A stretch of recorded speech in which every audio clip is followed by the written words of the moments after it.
আসসালামু আলাইকুম। আজকে আমরা একটা বিষয় নিয়ে আলোচনা করতে যাচ্ছি। সেটার নাম হচ্ছে গ্লাসকো কোমা স্কেল, যেটাকে সংক্ষেপে বলা হয় জিসিএস। এই স্কেলটা সাধারণত আমরা ব্যবহার করতে পারি অ্যাসেসিং কনসাসনেস ইন পেশেন্ট। একজন মানুষ বা একজন পেশেন্ট সে কতখানি সজাগ আছে, তার সজাগের পরিমাণটা সাধারণত এই স্কেলের মাধ্যমে আমরা পরিমাপ করতে পারি। তো আজকে আমরা এই বিষয়টা নিয়ে বিস্তারিত আলোচনা করতে যাচ্ছি। তো আজকে জানবো যে ইন্ট্রোডাকশন টু জিসিএস। জিসিএস বা গ্লাসোকোমা যে স্কেলটি আছে সেটা সম্পর্কে বেসিক কিছু আমরা জেনে নেই। Develop in 1974 by Graham Teasdale and Bryan Jennett. দুইজন ভদ্রলোক 1974 সালে গ্রাহাম টেসডেল এবং ব্রায়ান জেনেট নামে দুইজন ভদ্রলোক এই জিসিএস স্কেলটা সেটা আবিষ্কার করেছেন। Widely used for assessing consciousness level. এটা সাধারণত পুরো বিশ্বব্যাপী মানুষের কনসাসনেস লেভেল পরিমাপ করার জন্য এই স্কেলটা ব্যবহার হয় ইন ট্রমা। যখন মানুষ কখনো আঘাতপ্রাপ্ত হয়, অর্থাৎ কোনো মানুষ একটা অ্যাক্সিডেন্ট করেছে, কোনো মানুষ ইনজিউর্ড হয়েছে, কোনো মানুষ এই ধরনের কোনো ধরনের আঘাতপ্রাপ্ত হয়েছে, সেটাকে বলা হয় ট্রমা। যদি কোনো মানুষ এরকম ট্রমাতে পরিগণিত হয়, তাহলে সেই ক্ষেত্রে মানুষটা জিসিএস স্কেলে তাকে পরিমাপ করে দেখতে হয় কনসাসনেস লেভেল। এরপর হচ্ছে নিউরোলজিক্যাল যে লেভেলটা আছে, নিউরোলজিক্যাল স্ট্যাটাস সাধারণত করি আমাদের মাথা অর্থাৎ ব্রেইন, আমাদের স্পাইনাল কর্ড এবং পেরিফেরাল যে নার্ভগুলো আছে এগুলো নিয়ে সাধারণত নিউরোলজিক্যাল স্ট্যাটাস গুলা, এগুলাতে যদি কোনোভাবে আমাদের ইনভলভ হয়ে যায় কোনোভাবে, তাহলে সেই মানুষটার কনসাসনেস লেভেলটা এই স্কেলের মাধ্যমে দেওয়া হয়। এন্ড বলা হচ্ছে এন্ড ক্রিটিক্যাল কেয়ার সেটিংস।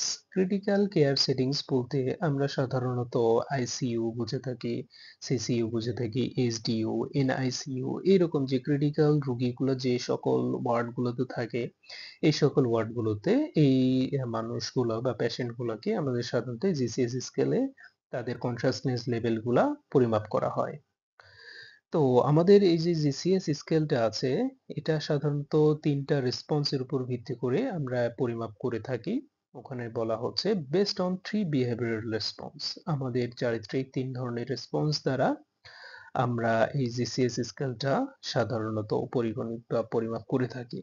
তো ১ নম্বর বলা হচ্ছে আই ওপেনিং। মানুষের আই ওপেনিং কতখানি করতে পারছে, একজন মানুষ যতখানি চোখ খুলতে পারছে কি পারছে না, সেটার উপর ভিত্তি করে আমরা একটা রেসপন্স দেখি। ২য় নম্বর যে রেসপন্সটা দেখি সেটা হচ্ছে ভার্বাল রেসপন্স, অর্থাৎ মুখে সে কতখানি কথা বলতে পারছে নাকি পারছে না সেই বিষয়টা আমরা দেখে থাকি।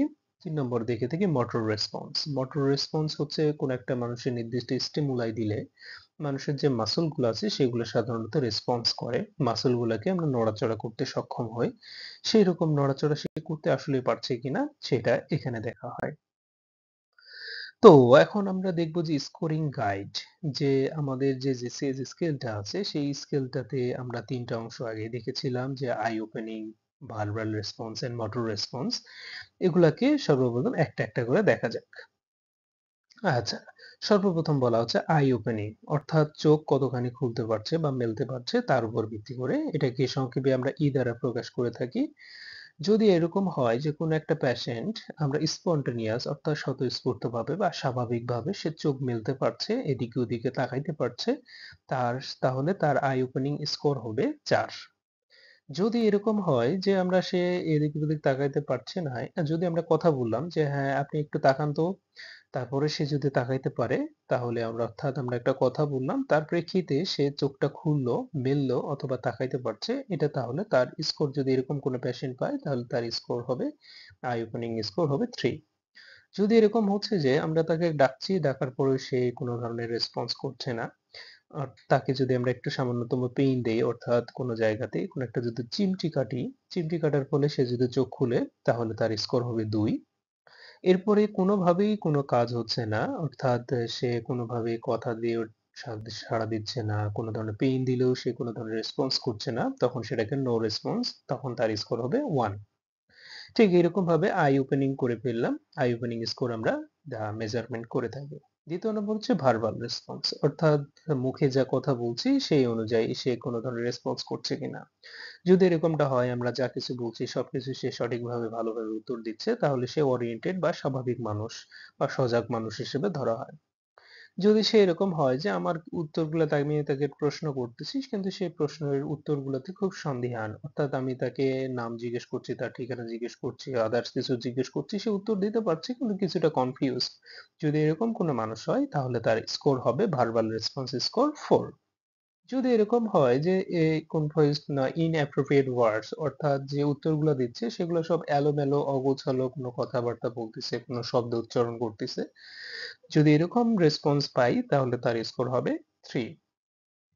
আবার যদি এরকম হয়ে যায় যে কোনোভাবেই তার ওয়ার্ড গুলো আসলে বা কোনো অ্যাপ্রোপ্রিয়েট ওয়ার্ডই নয়, যে ধরনের ওয়ার্ডস গুলো সাধারণত বিলংসই করে না, এই ধরনের কোনো একটা সাউন্ড করতেছে, জাস্ট একটা সাউন্ড প্রডিউস হচ্ছে, যেমন বাচ্চারা সাধারণত যখন ছোট অবস্থায় থাকে কথাবার্তা কেবল বলতে শিখছে, তখন সেই ক্ষেত্রে যেরকম ভাবে দেখা যায় যে কোনো একটা সাউন্ড করে দেখে সাউন্ড গুলো আসলে কোনো মিনিং হয় না, এরকম যদি কোনো সাউন্ড করে থাকে প্রডিউস করে থাকে ভার্বাল রেসপন্স হিসেবে, তখন তাকে স্কোর ধরা হয় 2। আর যদি কোনোই রেসপন্স করছে না, কোনো সাউন্ডও প্রডিউস হচ্ছে না, কোনো ধরনের ওয়ার্ডও বলতেছে না, কিচ্ছু বলছে না, কোনো ধরনের রেসপন্সই সে করছে না, তাহলে তার স্কোর বলা হয় 1। অর্থাৎ ভার্বাল রেসপন্সকে আমরা ভি দ্বারা প্রকাশ করি, তাহলে এখানে তার যে আহ, অবস্থা আছে সের ভিত্তির উপর করে আমরা সাধারণত এখানে স্কোরিং করে থাকবো। Last one, motor response. Motor response সে তার দেহ কতখানি নড়াইতে চড়াইতে পারছে, মাসল গুলো কিরকম মুভমেন্ট করাইতে পারছে, সেটার উপর মোটর রেসপন্স আমরা নির্ভর করে থাকি বা অ্যাসেস করে থাকি। যদি এরকম হয় মোটর রেসপন্সকে আমরা এম দ্বারা প্রকাশ করি, যদি এমন হয় আমরা যা কিছু বলছি সবকিছু সে কমান্ড গুলা শুনতে পারছে, অর্থাৎ অবভিয়াস কমান্ড, আমাদের যে কমান্ড গুলা বলছি, অর্থাৎ আমরা যদি বলে হাত উপরে তোলেন সে তুলতে পারছে, হাত নিচে নামান নামতে পারছে, দাঁড়াইতে বললে সে দাঁড়াইতে পারছে, বসতে বললে সে বসতে পারছে। যদি এরকম হয় তাহলে মোটর রেসপন্স আমরা 6 ধরি। যদি এরকম হয় যে সে এতটুকু পারছে না কিন্তু তার কোথায় ব্যথা হচ্ছে সে এটাতে হাত দিয়ে পয়েন্ট আউট করে দিতে পারছে যে আমার এখানে ব্যথা ওখানে ব্যথা, সে পয়েন্ট আউট করে দেখে দিতে পারছে, বা হাত নিয়ে যাইতে পারছে সেই জায়গাতে দেখে দিতে পারছে, যে পয়েন্ট আউট করে দিতে পারছে যে এখানে ব্যথা, তাহলে সেই ক্ষেত্রে আমরা তার স্কোর ধরে থাকি 5। যদি আমাদের এরকমও না পারে, সে হচ্ছে যে কোথায় ব্যথা সেটা দেখে দিতে পারছে না কিন্তু তার হাতে আমরা চিমটি কাটছি, কিন্তু হাতে সে যখন চিমটি কাটছে বা কোনো একটা অংশে চিমটি কাটছে সেই অংশটা সরে নিচ্ছে, যদি এরকম অবস্থা হয় সেটাকে বলে উইথড্রস টু পেইন, অর্থাৎ কোনো জায়গাতে আমরা ব্যথা দিচ্ছি সেই জায়গা থেকে সে তাকে নিজেকে সরিয়ে নিচ্ছে, তাহলে তার স্কোর হবে 4। এরপরে যদি আমাদের যে অংশগুলো ভাঁজ করা যায়, যেমন হচ্ছে আমাদের হাতের যে জয়েন্ট গুলো আমরা ভাঁজ করতে পারি, তারপরে হচ্ছে আমাদের কনুইয়ের অংশ ভাঁজ করতে পারি, আমাদের হাঁটুর অংশ ভাঁজ করতে পারি, এগুলাকে যদি সে ভাঁজ করতে পারে, অর্থাৎ ফ্লেকশন, ফ্লেকশন মানে ভাঁজ করা, যদি সে যেগুলোকে ভাঁজ করতে পারে তাহলে সেগুলাকে মোটর রেসপন্সের ক্ষেত্রে সেগুলাকে বলা হয় স্কোর হবে তার 3। আর এমনটা যদি হয় সে ভাঁজ করতে পারছে না, শুধুমাত্র এক্সটেনশন করতে পারছে, এক্সটেনশন মানে প্রসারণ করা, আমাদের যে ভাঁজগুলা বললাম, যেমন হচ্ছে যে আমাদের হাতের যে ভাঁজগুলো আছে সেগুলা, পায়ের যে আমাদের হাঁটুর যে ভাঁজটা আছে সেগুলা শুধুমাত্র সে প্রসারিত করতে পারছে কিন্তু আর ভাঁজ করতে পারছে না, যদি এরকম অবস্থায় থাকে তাহলে তার স্কোর বলা হয় 2। আর যদি কোনোই ধরনের মুভমেন্ট না করতে পারে, নড়াচড়া কোনোভাবেই আর করতে পারছে না, তাহলে তার স্কোর বলা হয় 1। তো সর্বশেষে গিয়ে আমরা একটা টোটাল স্কোর করে থাকি, আই ওপেনিং এ কতখানি স্কোর পেয়েছি, ভার্বাল রেসপন্সে কতখানি স্কোর পেয়েছি, মোটর রেসপন্সে কতখানি স্কোর পেয়েছি, সেটাকে আমরা টোটাল একটা স্কোরিং এর মাধ্যমে নিয়ে আসতে হয়। তো ধরলাম যে আমরা এরকম একটা স্কোর পেয়ে গেলাম, সেই স্কোরটাকে এখন ইন্টারপ্রিটেশন করতে হয়। যে ইন্টারপ্রিটেশন আমরা এইভাবে করি, জিসিএস স্কোর ইন্টারপ্রিটেশন। আমরা যদি স্কোর পেয়ে থাকি 13 থেকে 15, তাহলে আমরা বলে থাকি মাইল্ড ব্রেইন ইনজুরি, অর্থাৎ ব্রেইনে অল্প অল্প কোনো ক্ষতি হয়েছে যেটা অল্প বা কিছু সেবাদানের মাধ্যমে বা কেয়ারের মাধ্যমে সাধারণত ভালো হয়ে যাবে। এরপরে যদি আমরা স্কোরটা পেয়ে থাকি 9 থেকে 12-র মধ্যে তাহলে বলা হয় মডারেট ব্রেইন ইনজুরি। এই ধরনের মানুষগুলো যদি সাধারণত আমরা পেয়ে থাকি তাহলে তাদেরকে সাধারণত ক্লোজলি মনিটর করতে হয়। যদি আমরা স্কোরটা পেয়ে থাকি 8 বা 8-এর কম, এটা সর্বনিম্ন স্কোর হবে 3, অর্থাৎ 3 থেকে 8 পর্যন্ত যদি আমরা কোনো স্কোর পেয়ে থাকি তাহলে সেই মানুষটাকে বলা হয় সিভিয়ার ব্রেইন ইনজুরি, বা আমাদের ভাষায় আরেকটা নাম হচ্ছে কোমা। তাহলে এই মানুষটার যে অবস্থার সৃষ্টি হয় সেটাকে বলা হয় কোমা। যদি কোনো মানুষের কোমাতে যায় তাহলে সেই মানুষটা more and more closely monitoring এর প্রয়োজন পড়ে।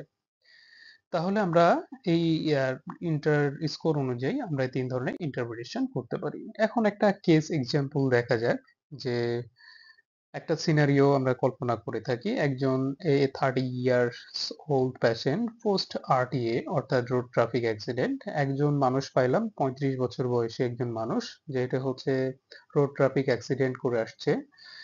এখন তার জিসিএস স্কেল পরিমাপ করে দেখা গেল যে আই রেসপন্স বা আই ওপেনিং এটা পাওয়া গেল 3 স্কোর পেয়েছে, ভার্বাল পেয়েছে 4, মোটর রেসপন্স পেয়েছে 5, অর্থাৎ টোটাল স্কোর হলো 12। এর ক্ষেত্রে এখন ইন্টারপ্রিটেশন কি হবে? আমরা বলেছিলাম 9 থেকে 12-র মধ্যে যদি হয় তাহলে সেটাকে বলা হবে মডারেট ব্রেইন ইনজুরি, এবং সেক্ষেত্রে আমাদের কমেন্ট করতে হবে monitor closely and inform medical team. তাহলে এই ধরনের মানুষগুলো ক্লোজলি মনিটর করতে হয় এবং মেডিকেল যে টিমটা আছে অর্থাৎ আমাদের ডক্টর, আমাদের নার্স, আমাদের আনুষঙ্গিক যতগুলা হেলথ ওয়ার্কার্স আছে সবাইকে এই বিষয়টাকে ইনফর্ম করতে হয়। তো let's see task for you. সর্বশেষে আপনার জন্য একটা টাস্ক থাকবে।